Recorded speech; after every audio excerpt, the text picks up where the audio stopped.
of all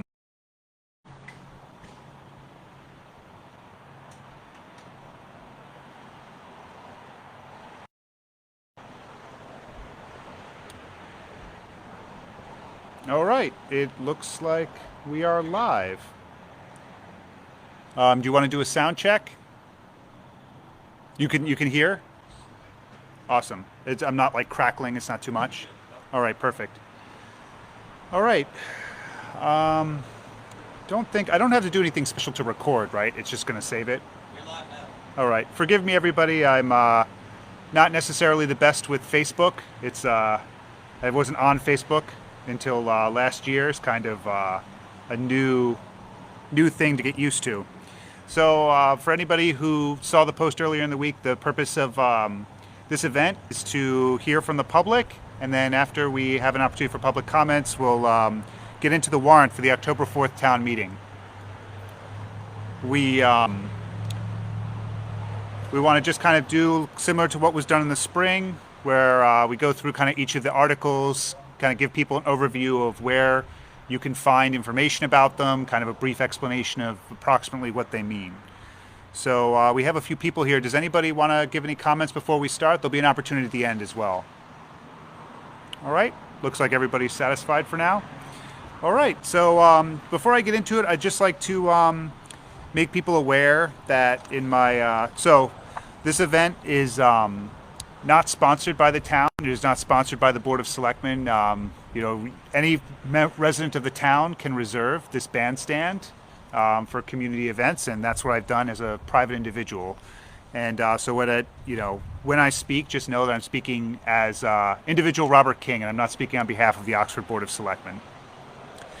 Nice segue there. Another thing I've done in my private capacity is I've actually written up a guide to town meeting and the town government. Just kind of, it's a little handout with a lot of links to where you could find things on the town website. I wanted to do it last year, but I was kind of waiting for the town website to be finished. And it's been a while now, and I kind of figured, well, it's better to go with what I've got now, and then whenever we finish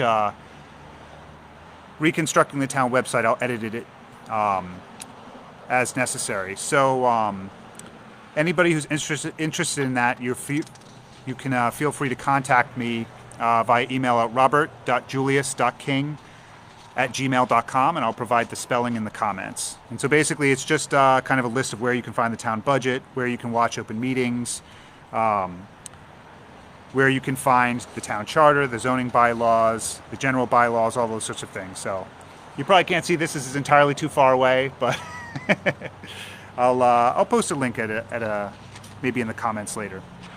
So moving on to the town meeting. So in case you weren't already aware, the town meeting is October 4th at 7 p.m. It's going to be at the high school. Last time it was at the middle school. This time we're going to be at the high school in the auditorium.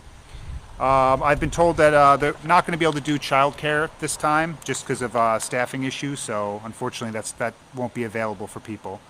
If you haven't already seen the town meeting warrant, the town meeting warrant is available on the town's website at www.oxfordma.us, and then you just select the link for government and town clerk, and then on the left you'll see a pane for town meeting information, and there you'll see for the October 4th special town meeting warrant.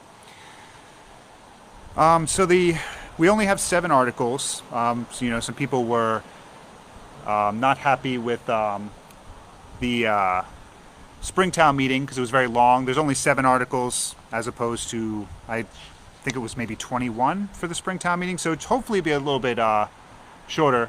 Watch out, you'll walk through the video. Just be aware.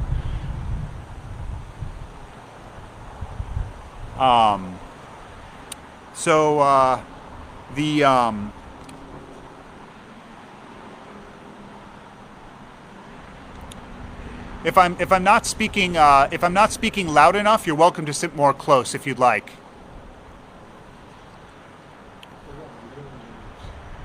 Yeah, if I'm not speaking loud enough, you can sit closer if you'd like. Unfortunately, I don't have a PA system. I should have planned ahead a little better. So if I'm a little loud online, people, forgive me. I'll try and adjust the gain in real time. I'll try to speak up for the people that are here.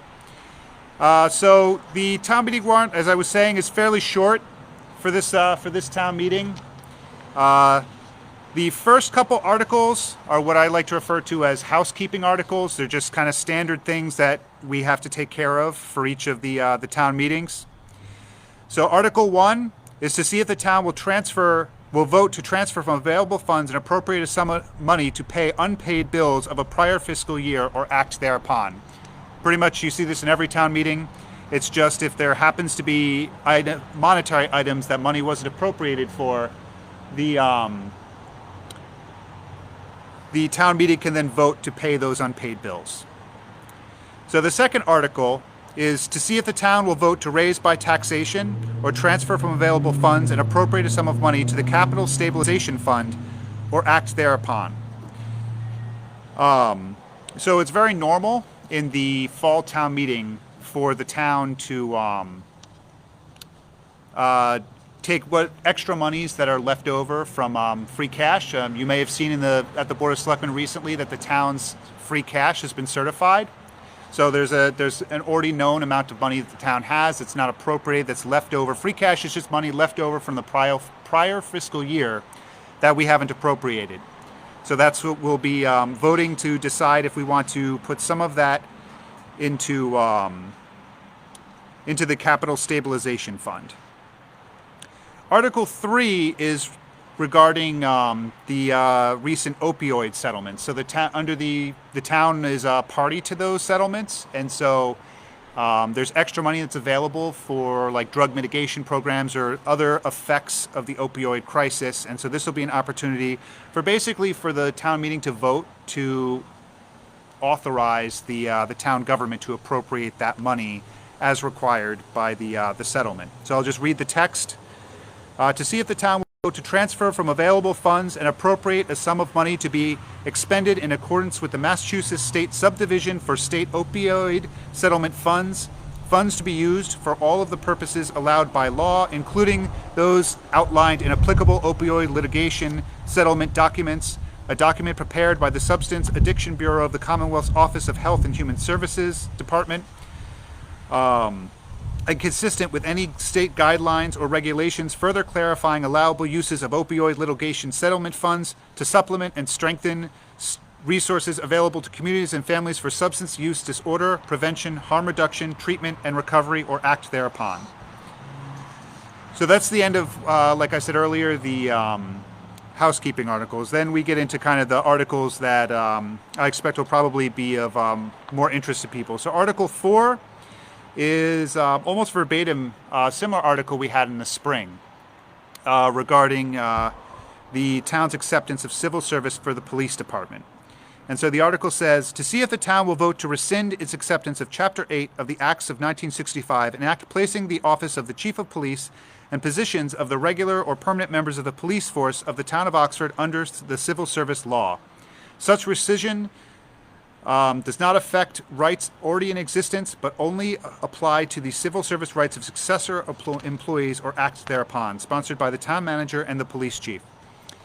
So this was, some backstory that residents are probably already aware of. As I said earlier, we voted on this in the spring, almost exactly the same article. It did not pass in the spring. The prior annual town meeting, we had this very similar article to petition the legislature to have the town meeting or the town removed from civil service. That no action has been taken on that first vote by the town meeting to petition the legislature at the legislature, so that's just kind of out there. So the town is currently still in civil service for the police.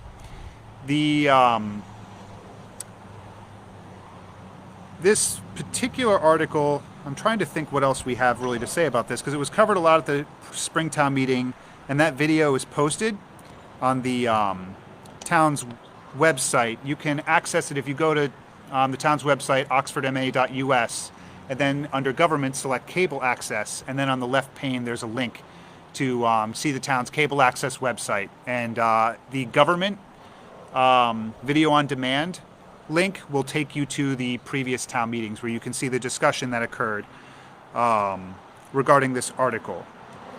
Again, this article is to remove the town's police force from civil service.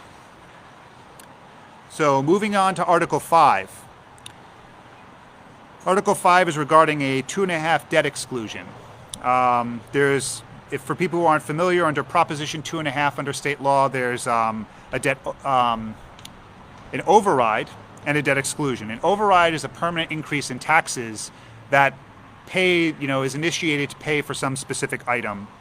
And then that's kind of permanently an increase to the levy, which is a permanent increase to residential property taxes. The debt exclusion is temporary. It's for the duration of the loan. Similar to if you take out a car loan or a mortgage that goes on for some set period of time, the town's levy, which is the collection of all the property taxes, is increased by that amount until the loan is paid off. So what this article, I'm going to read the text of the article and then I'll kind of talk about it a bit.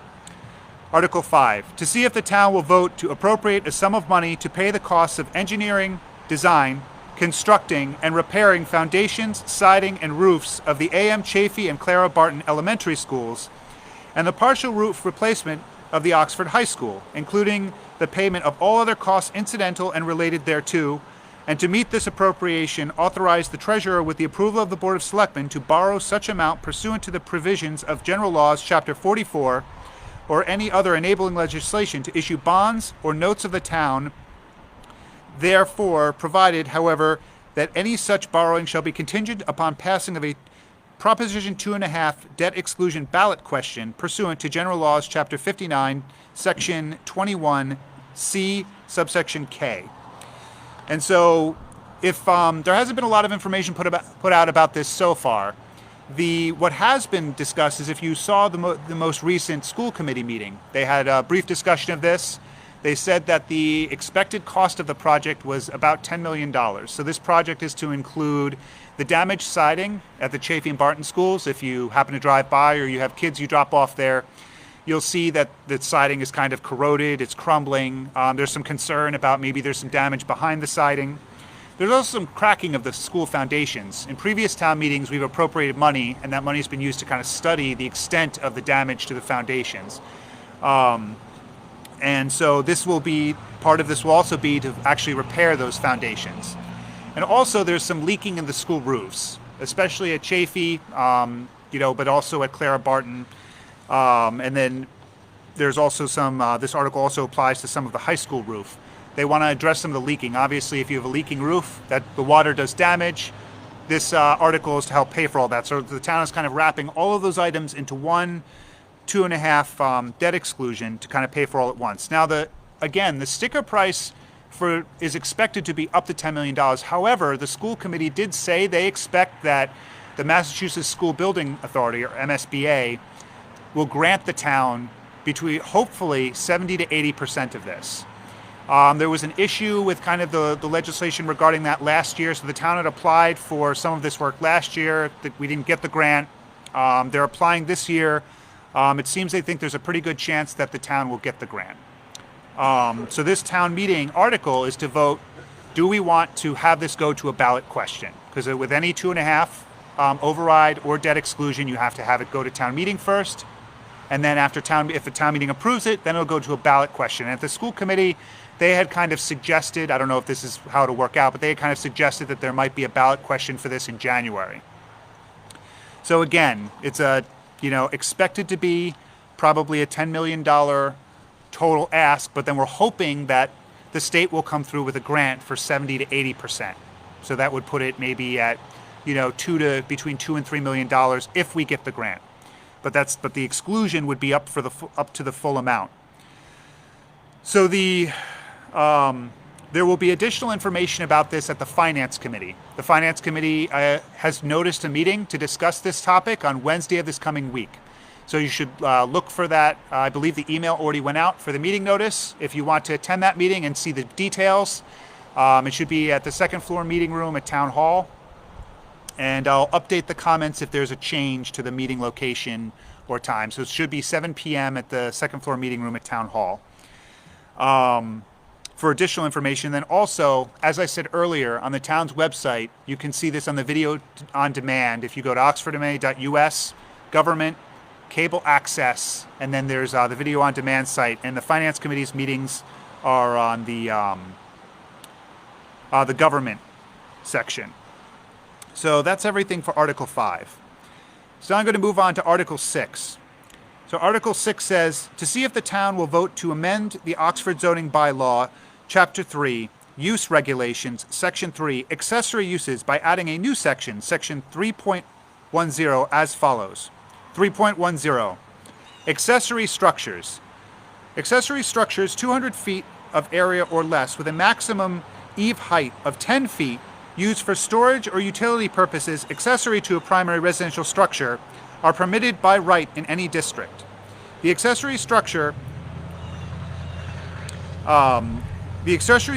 shall comply with the front setback for its residential district, shall have a minimum side setback and a rear setback of no less than 5 feet, and shall be 10 feet from any other structure. Accessory structures that accommodate animals are excluded. So I'd like to start by saying, so this article, any change to zoning is required under Massachusetts General Law, Chapter 40A, to have a public hearing prior to being voted on at town meeting. The public hearing for this article is going to be at the Planning Board on Monday. It's 7:15 is when the public hearing starts. The meeting starts at 7 at the second floor meeting room at Town Hall, 325 Main Street. So anybody who's interested in offering any input about this article to the Planning Board is encouraged to do so. And if you have any questions, I believe at the Board of Selectmen it was commented that the building commissioner should be hopefully at that meeting to answer residents' questions if they have questions about the applicability of this zoning bylaw change. Just making sure I'm not missing anything else on that article. I don't believe so. So I'm going to move on to Article 7, which is the final article for this town meeting. Article 7, to see if the town will vote to amend the Oxford General Bylaws, Chapter 79, Registration and Maintenance of Vacant and Foreclosing Properties by adding the following. Now this is a very long, so I'll try to kind of read through this. It's not so long that I can't read through it here, but I'll read through kind of the provisions of these different sections. And for residents who are interested in comparing the existing bylaw and then how this new bylaw is going to be added, you can see those on the general bylaws on the town's website. The easiest way to get to it is when you go to oxfordma.us. On the top right, there's a search field. If in that search field, if you type general bylaws, that's BYLAW, and hit enter or hit the little search glass, it will then provide a link to a PDF of kind of the whole text. The general bylaws are extremely long. They're well over 100 pages. But there is a table of contents, and you'll see Chapter 79, Registration and Maintenance of Vacant and Foreclosing Properties, and this is being added to that section.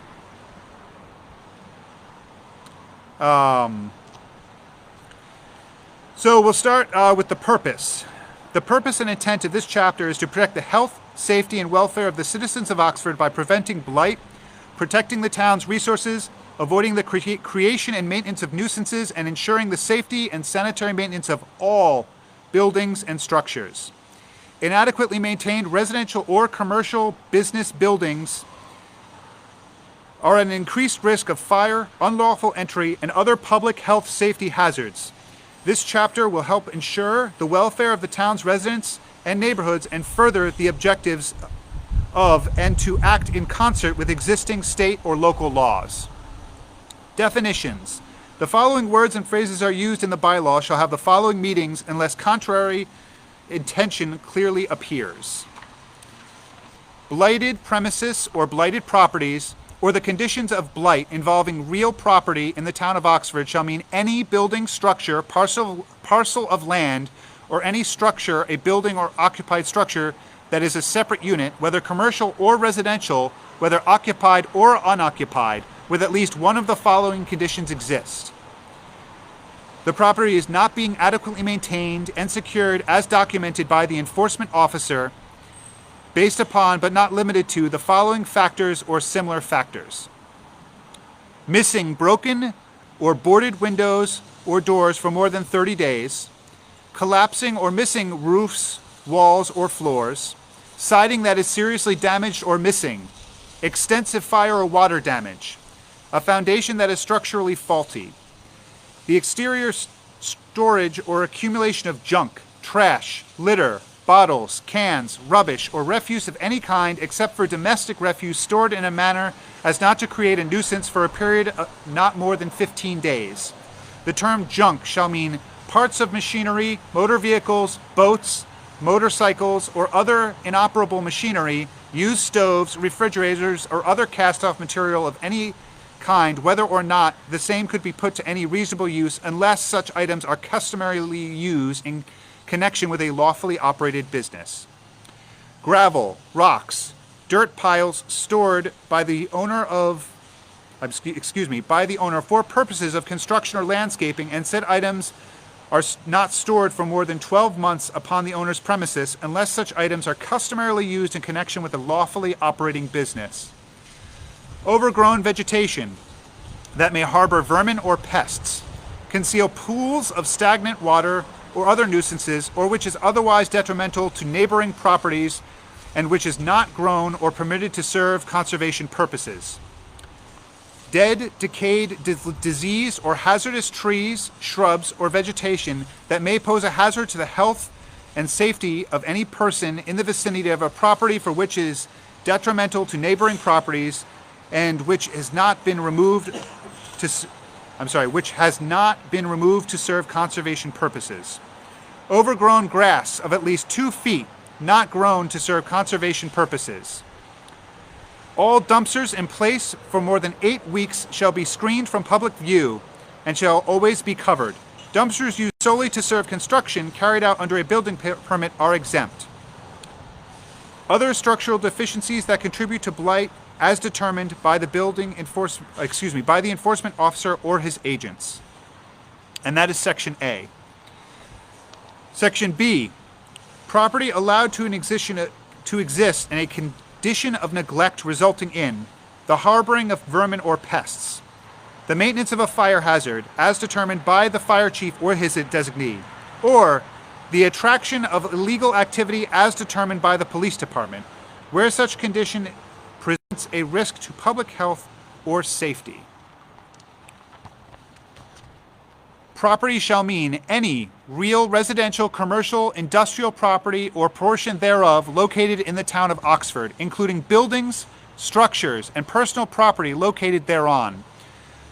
For purposes of this chapter, property does not include property owned by or subject to the control of any government entity, including the town of Oxford or any of its governmental bodies. Blighted conditions. No owner of property shall allow, create, maintain, or cause to be created or maintained any blighted premises. Administration. The investigation. The enforcement official shall undertake an investigation of any alleged violation of this chapter upon their own initiative or upon receipt of a complaint from any individual, civic organization, neighborhood group, governmental entity, or other affected agency. In conducting investigations, the enforcement officials shall coordinate inspections by and among the Board of Health, the police chief, the fire chief, or their designees as the enforcement official deems appropriate to ensure that this bylaw be enforced. In making such inspection, the enforcement official shall have the right of access to the premises that may be lawfully exercised by him under the laws and Constitution of the Commonwealth of the United States. Order to take corrective action. In the event that a violation of this chapter has occurred, the enforcement official shall serve notice of the violation and an order to correct such violation on the owner of the property by certified mail or by handing a copy of the notice and order to the intended recipient. The order shall require the owner to take one or more of the following actions to bring the property into compliance. 1. To take any action the enforcement official deems necessary to correct the violations in the chapter to assist the town in protecting the public health, safety, and well-being. 2. To correct the violation within 7 days or within such time as the enforcement official deems reasonable and necessary. In the event the demonstrated hardship In the event of demonstrated hardship, an extension or extensions may be granted at the discretion of the enforcement official. 3. In instances where permits or other authorizations are required, to file a complete application and any required plans for said permit or repair rehabilitation, along with a schedule indicating a completion date for such work or various purposes. Such schedule may be approved by the enforcement official, or shall be approved by such an enforcement official. If the enforcement official determines that the condition is subject to the jurisdiction of the Board of Health or is a violation of the state sanitary code, in addition to his enforcing this chapter, he shall refer the matter to the Board of Health or any appropriate state or local officials for action.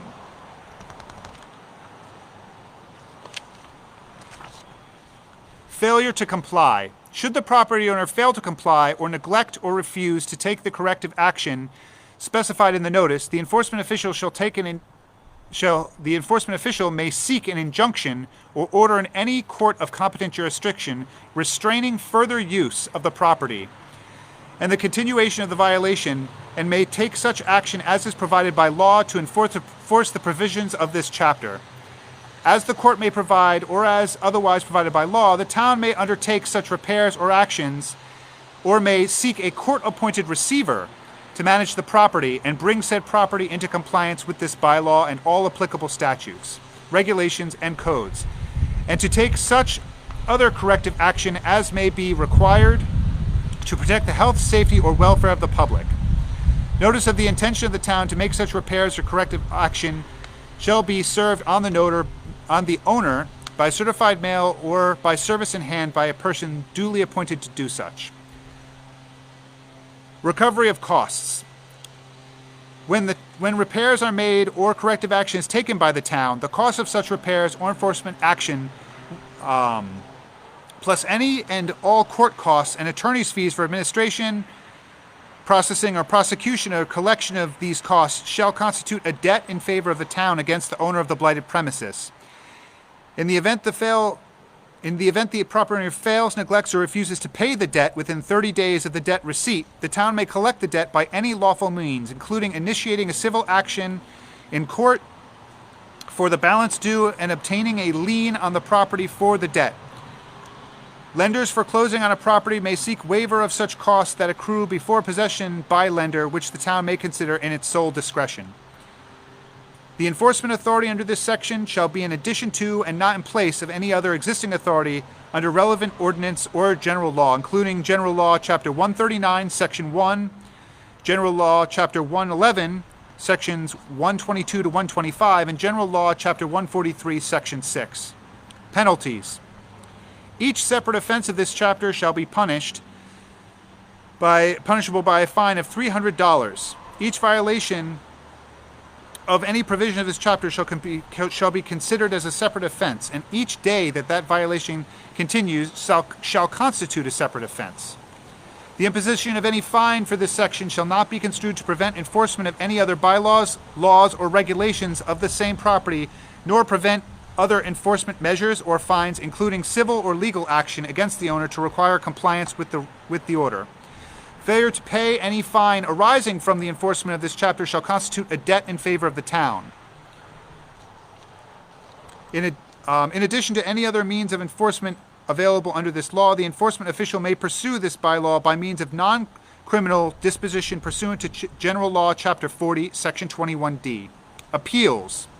Right to a hearing. Any person or persons upon whom any order to take corrective action has been served pursuant to this chapter and who is aggrieved by that order may seek an administrative appeal to the hearing officer. Such petition must be filed in writing within 7 days after the order was served. Hearing notice. Upon the receipt of a petition, the hearing officer shall in writing inform the petitioner and other affected parties.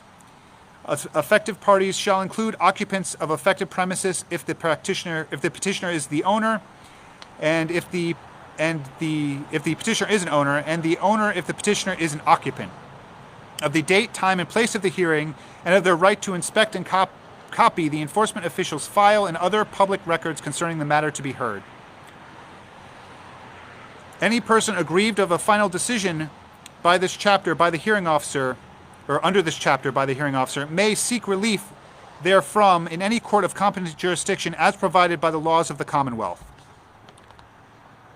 Applicability. If any provisions of this chapter impose greater restriction or obligations than those imposed by any general law, special law, regulation, chapter, order, or policy, then the provisions of this chapter shall control. Severability. If any section of this chapter is held to be invalid by a court of competent jurisdiction, then such provision shall be considered separately and apart from the remaining chapters, which shall remain in force in full effect. The provisions of this chapter are effective immediately upon passage, and all provisions shall be enforced immediately. So I'll give kind of that was kind of long, so forgive me if I lost anybody, and I will kind of provide some kind of general explanation to kind of distill it down for people so that, you know, if they kind of fell asleep during all of that. Basically, it provides a list of different things that the town deems would be blight if those conditions are at any property in the town. It's bold-faced, all buildings and structures, and in another section, all properties. It also is kind of open-ended in the sense that after that list, it provides for basically any deficiency as determined by the enforcement officer, which, as my understanding in this case, would be the building commissioner or his appointee. Any condition that the fire chief believes is a fire hazard, or any condition that the police department believes attracts illegal activity. So it's somewhat open-ended in that way. As far as corrective action and enforcement, it's a $300 per day fine that the town can collect. That would be a debt to the town. So if you own property in the town would have legal right to then put a lien on your property to collect their court costs, their fees, and the $300 per day fine for each day that the condition that the town deems a blight persists. And then as far as appeals, you would appeal to a hearing officer. We already implemented a hearing officer under the health code back at the Springtown meeting. If you watch the Board of Health, there's been a couple proceedings regarding that already in terms of determining whether property is habitable.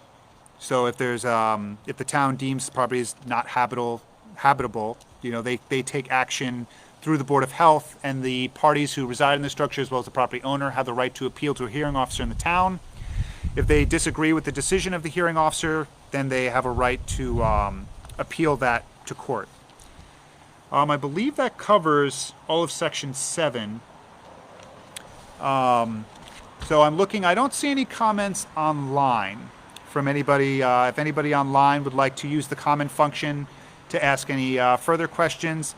It was ambiguous. So the planning board is going to be reviewing whether or not they want to recommend the zoning bylaw change. I would expect that they'll probably weigh in on this as well. It's not stated that they're taking public comment on this general bylaw change, but they may want to weigh in. So there may be some discussion of this provision at the planning board, and I would hope that they would provide some additional information, because there is kind of a lot there. Again, you can see the existing general bylaw section on the town's website, as I discussed earlier. I'll provide all the links in the comments at the conclusion of this, just for anybody kind of searching for anything. So does anybody else, if anybody has any public comment, you can approach the microphone, or if you don't want to be seen on camera, you're welcome to kind of call out your question, and I'll repeat it for anybody online. So before we do questions, does anybody want to give any comments? Okay, it doesn't appear anybody does. Does anybody have any questions they would like to ask? All right. Give me just a second to switch you over. All right, Rich Vaca, 24 Burbank Street, Oxford. On Article 5, I had heard that that's on the 2.5 override. All right, I had heard the original estimate on the roofs was $7 million. Now it seems that we've added foundations and roofs in with that, and the figure has grown to $10 million. You know what I'm saying? Is that correct way I understand now? I mean, Yes. So it's actually it's the foundations, it's the siding at Chafee and Clara Barton School. There's basically old stucco siding. I'm characterizing it stucco. I don't know what it actually is, but it looks kind of like stucco. There's these panels, and they're kind of cracking and starting to come away from the building, and water is infiltrating behind them and doing damage. And so, if you've been following the capital plan through the finance committee, these issues have been brought up over the last several years, and we haven't appropriate money to address them. And so they're kind of putting all the major school issues in kind of one ask, if you will, to the town. So it includes the foundations that have been brought up, the cracking foundations at elementary and Chafee schools. It includes that siding that's degraded and damaged. And then it's also including those roofs. And then also, as I understand it, half of the roof at the high school as well. okay. So it's that's why the number's bigger than what's been previously asked. And we haven't had the presentation of the finance committee. I suspect, my own personal opinion is that they will probably say at the finance committee that they're maybe going a little high because they don't want a surprise. Because once you ask, you've asked. It's very complicated to come back again. And again, they believe what they presented at the school committee was that we'd be able to hopefully get MSBA grant funding for 70 to 80%. So while the ask will be, as I understand it, for 10, hopefully what we actually wind up paying and we actually wind up borrowing for will only be 2 to 3. But hopefully there'll be more information on Wednesday night at 7 p.m. at the finance committee, where they'll have kind of the meat of all that and the details. All right. Because I remember they said there were two different versions of the roofs. They had a cheaper version that was going to come in at less money. I don't remember exactly what that figure was. And the $7 million price tag was the roofs with all the bells and whistles, but they weren't talking about foundations. You know what I'm saying? So we must be going for all the bells and whistles, roofs, and the foundations. Yes. Okay. Yeah. This is and so whenever the town seeks to have a debt exclusion, under the law, the debt exclusion is only for the specific thing you ask for. And so they looked at all of these needs and they said, if we're going to, again, this is my opinion, they're looking at all these needs and deciding if you're going to go to do a debt exclusion, just get it all in there, take care of it all, because these are all issues where if you don't address them, they get worse. So the foundations, they're going to continue to crack. It's going to continue to get worse. And eventually it would get to a point where, the building wouldn't be usable anymore. Yeah. And, the town we do have a history in the town of buildings that, investments weren't made in them. And then you get to a certain point and it's just not really feasible anymore. So this article, it's to pay for those foundation repairs that we've known about for years, we've been talking about for years, to pay for the siding repairs that the town has kind of brought up at the finance committee several times, and to address the roofs, which have been leaking for, at this point, a few years. There's been leaks. So now, I know this isn't on the town warrant, but it's just an additional question. But now, will this $10 million fee totally take care of all the problems of these three schools? Or is there additional things that need to be done to square these schools up? There may be. So if you anybody who wants to catch the most recent school committee meeting, one of the school committee members had raised an issue of like floor tiles at the middle school and maybe a concern of like a chemical issue there. There wasn't a lot of detail provided on that, but it is something in the background. These are the things that are kind of imminent, that kind of have to be addressed, and every day that we don't address them, kind of they get worse. So the longer you wait with the foundations, the more cracking and damage there's going to be. The longer you wait with the roofs, the more damage to the interior of the building there's going to be. The longer you wait with the siding, when they take away that siding, that water has been, you can see that anybody who drives by and looks, you can see it, and it's clear water's been infiltrating behind that siding. So that you allow more infiltration of water, there'll be more damage. And so it's this, there will be asks for other things at the schools. Again, at the most recent school committee meeting, the school has its own capital plan. That's kind of separate from the town budget, where they're kind of paying for things on their own, and they're talking about that. But this debt exclusion is only for these things. These are the big ticket items that are costing a lot of money. And, hopefully if there's anything else, it'll be brought up at the finance committee. But these are the things that have been brought up at the previous years at the finance committee on the capital plan. All right, thank you very much. You're welcome. Does anybody else have a question? That's okay. Of course. It's cold out here. Yes, it is. It is cold. So I had a question on Article 5 too. It was when it mentions Oh, I'm sorry. Oh, yeah. Go ahead. so when it mentions Article 5, when it mentions to borrow such amount pursuant to the Mass General laws or other enabling legislation. What's the other enabling legislation? Is that local legislation that they're talking about? I was going to ask the same thing. Is that the federal, is that the Boston state legislature, like the representatives, or is this legislature of the body of the taxpayers? Is that what that means? So this is there's kind of boilerplate language. So to repeat the question for everybody, in case the mic didn't pick it up very well. The question was about the specific language of Article 5 for the debt exclusion. And it says, authorize the treasurer with approval of the Board of Selectmen to borrow such amount pursuant to the provisions of General Laws, Chapter 44, or any other enabling legislation. And so the question was, well, what is this meant by other enabling legislation? And so you'll see it with a lot of these articles. This is kind of boilerplate language they throw in to kind of just say, well, if there's something else out there, we're considering all the laws. But the specific law in this case is the Prop 2.5 that's cited here at General Laws, Chapter 59, Section 21, Section C.K., and General Laws, Chapter 44. And so that's all that's meant. This is just a regular 2.5 debt exclusion, and that's kind of the standard language for it. Okay.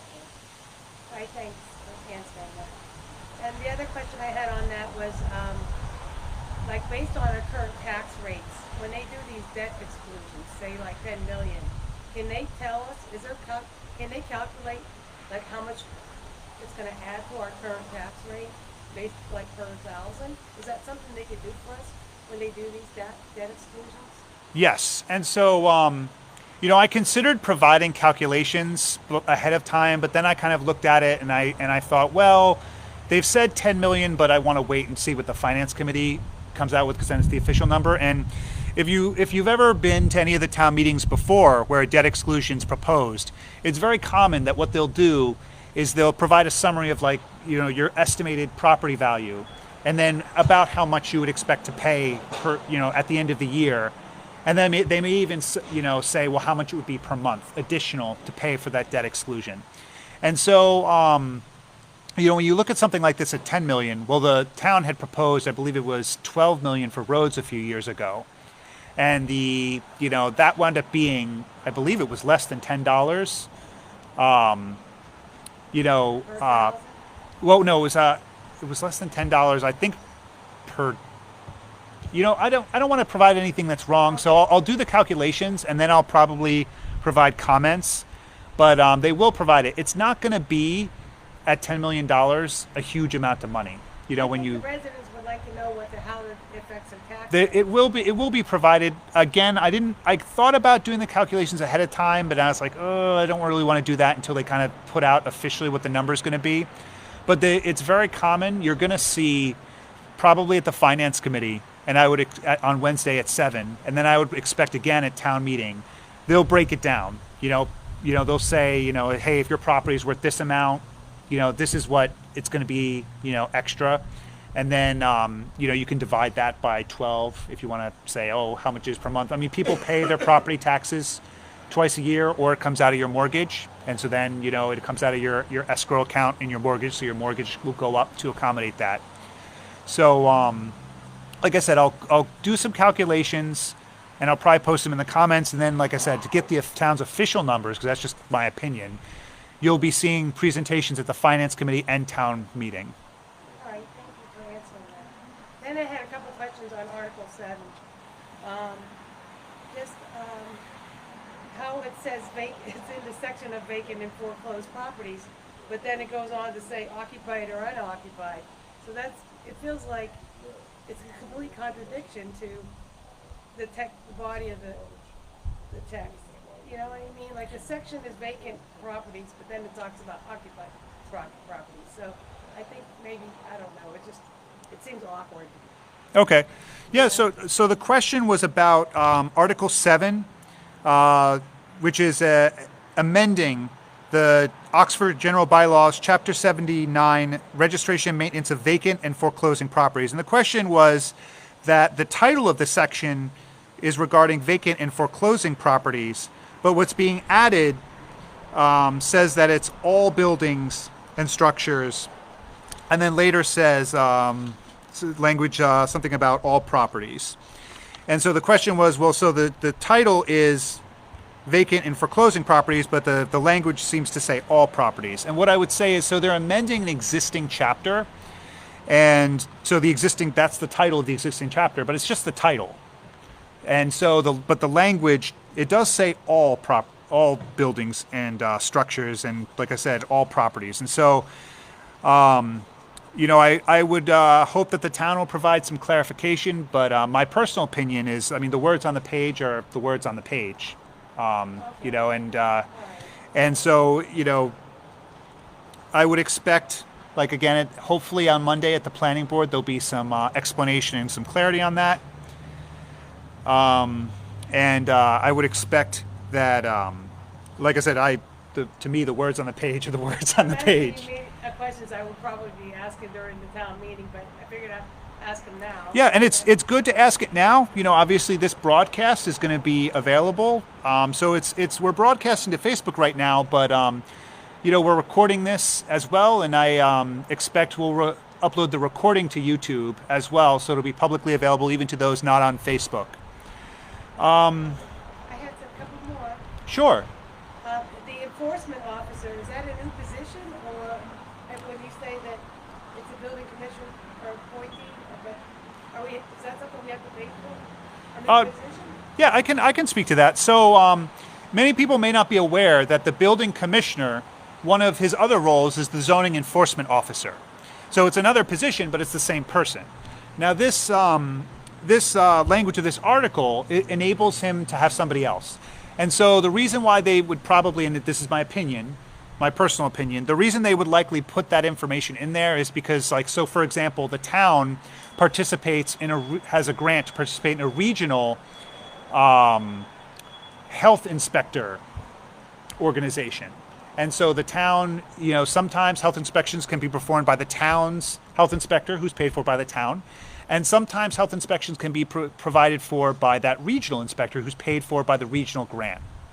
And so this gives the town the flexibility to continue to have the zoning enforcement officer, the building commissioner, do those inspections, or to, this language also references like, hey, something might be forwarded to the Board of Health. And so then the health agent, could do that. Or it could be the town's regional health agent. And I think my personal opinion is that's probably why they put that language in there, was to give them the flexibility to where if it's a health issue, have health do it. If it's the regular zoning enforcement officer, that individual could do it. Okay, so that leads into another question I have, which is in reference to the state sanitary code and the other health regulations. So, I mean, blighted properties, it doesn't seem like state sanitary code would come into, like, what's that about? I mean, it just feels like that sanitary code's kind of like an indoor, like if you're serving food, right, or you got human waste or whatever. It's blighted property. They're talking about dirt piles. Like a dirt pile, is a dirt pile really a blighted, you know what I mean? Like somebody has a pile of dirt in their yard, can that really be considered or an area that's not mowed because there's some wild grasses growing there. I think those areas are questionable whether or not they should be considered blight.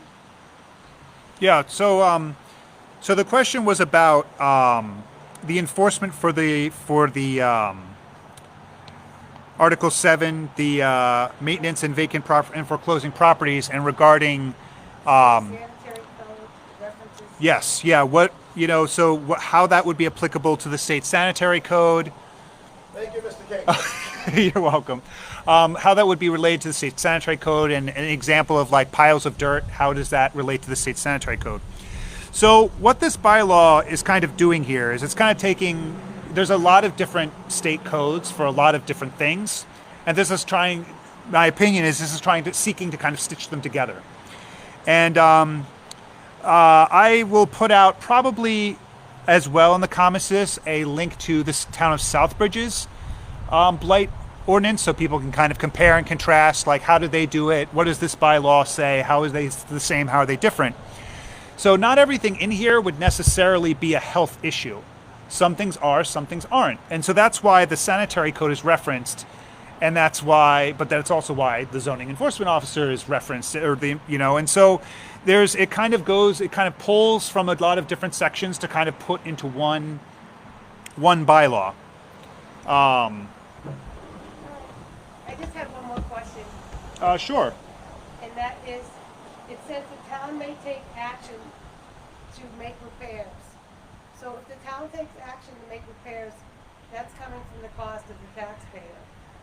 Now, the owner may or may not pay those fines back. If they don't, it's up to the town to get that money back from the person that they're making repairs for. So, you know what I mean? It's like we're doing it on liability. There's some liability. We're just hoping that the town can recollect those money. But if the town makes repairs, we're using our funds in advance. Yes. So it sounds like for everybody listening, the question was regarding the provision in Article 7, the maintenance of vacant and foreclosing properties, regarding where it says that the town or the owner would be responsible for any costs incurred by the town for repairs and then also for litigation. And so the question was, well, so wouldn't that be tax dollars? So obviously any money spent by the town is subject to appropriation of the town meeting, so it'll be your tax dollars, and this provides for the town the ability to collect on those fines and repairs under the existing general laws. So the town, lots of people sometimes owe the town money for taxes. You can owe the town money for fines, and the town has the ability to put a lien on your property. So if you're ever to sell your property, then the town would collect that money at the time of sale. The town can also seize properties for liens, like in tax title, for example. So it's there's a lot of specifics regarding that process, and I will try and do some more research and post some more links to the specific language for the statutes, so that people can. It's a little complicated when you get into legal stuff like that, but try and kind of explain it for people in a way that's easier to understand. But the intent of this, as is my opinion, kind of trying to interpret it, is they're not expecting the town to be paying for things. They're expecting to compel the property owners to pay for things. And if they don't, then there'll be fines up to $300 per day. So I hope that answers that question. So we had another question submitted online. It says Article 6, but it looks like it's meant to be Article 7 about the $300 per day fine. The town will cause many hardships for its residents. The town-wide HOA, if passed, our government overstepping its boundaries on top of bringing in another salary for the examiner. So this bylaw doesn't necessarily require the town to hire a new person. It could be another person, as I said before, or it could be the same person. That's kind of at the discretion of the town administration, how exactly they want to handle that. We do have an existing, individual who's the building commissioner, who also, functions as the zoning enforcement officer. In terms of the hardship, there was language about, hardship subject to the interpretation of the enforcement official, who in this case would be the building commissioners or zoning enforcement officer. So up to their discretion, there is a provision. I'm trying to find the language right now regarding hardship. As to whether or not the town is overstepping, obviously, that's like anything. It's up to the town meeting. It's up to the people who come to town meeting to decide, is this something they agree with? Do they think it's too broad? And it's subject to amendment. So if there's provisions people don't like, they can amend it, on the floor of town meeting if they wish. I hope I've answered that question. Are there any other questions? Sure. So this is about Article 7. So Tim Moriarty, 26 Water Street. Can you take us I have a couple on it, but can you take us a little bit through the process on kind of the enforcement? So is it going to take another resident? Could it be a drive-by by the zoning officer? How does this start, and how does it get it to the point of the text? Because like you said, we're not voting on the title, we're voting on the context of what the actual article written is.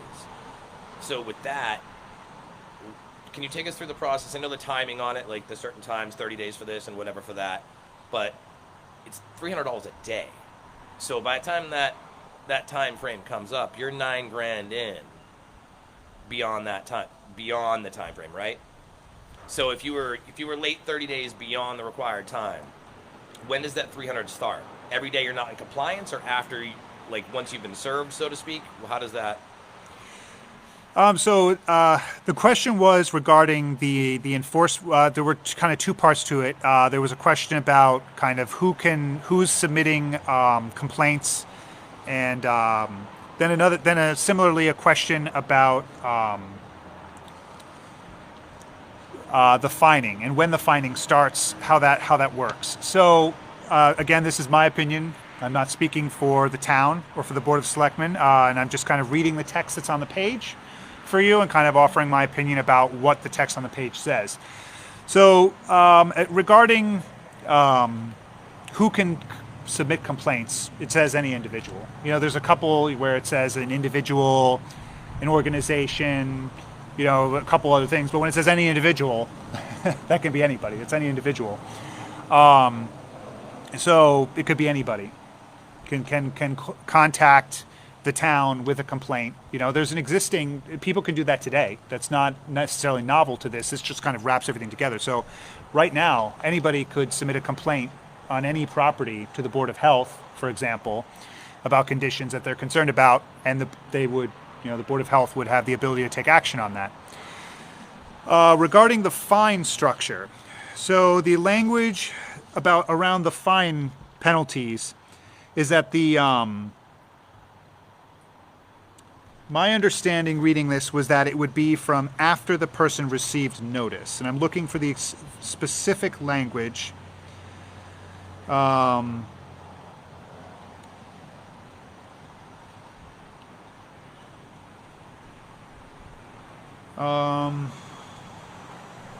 So I see why you're asking the question, because under the penalty section, I don't believe it actually says specifically when they start.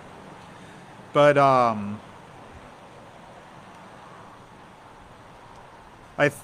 my understanding is that they couldn't fine you until you receive the notice of the violation, and but the fines would not be imposed. Give me just a moment to kind of read through here.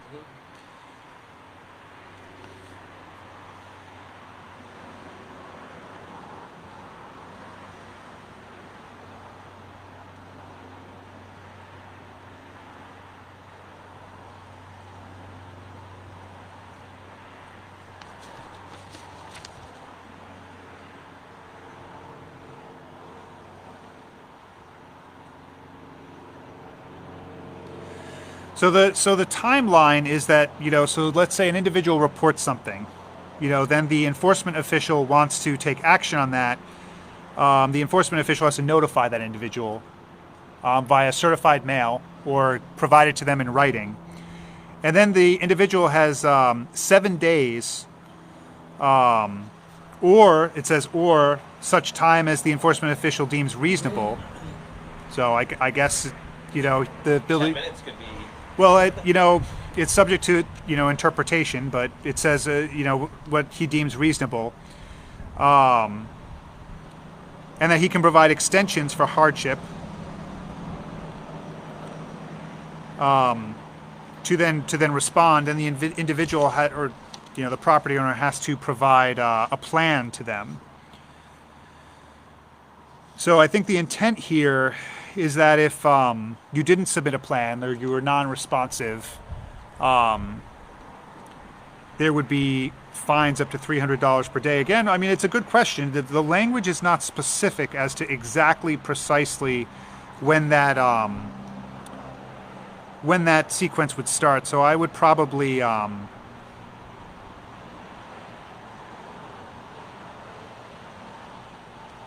I'll probably look into the general laws and see if there's more guidance about kind of when that actually starts. Like, what is it's as of this date, these are when the fines start. So, because so there are kind of, because this wraps in a couple different statutes, if you talk about something that's a health code matter versus something that's a building code matter, the different governing statutes may have different language. And so that's something I'll be reviewing, and, I'll try and provide some information. I'm sure it'll be the subject of questions, of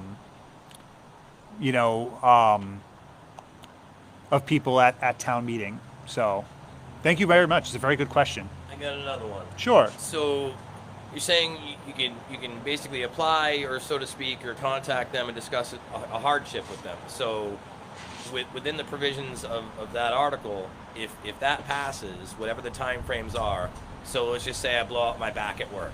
So beyond the time frame, I don't mow my lawn. I can't afford to have somebody mow it for me. I don't have any family, or whatever the case may be.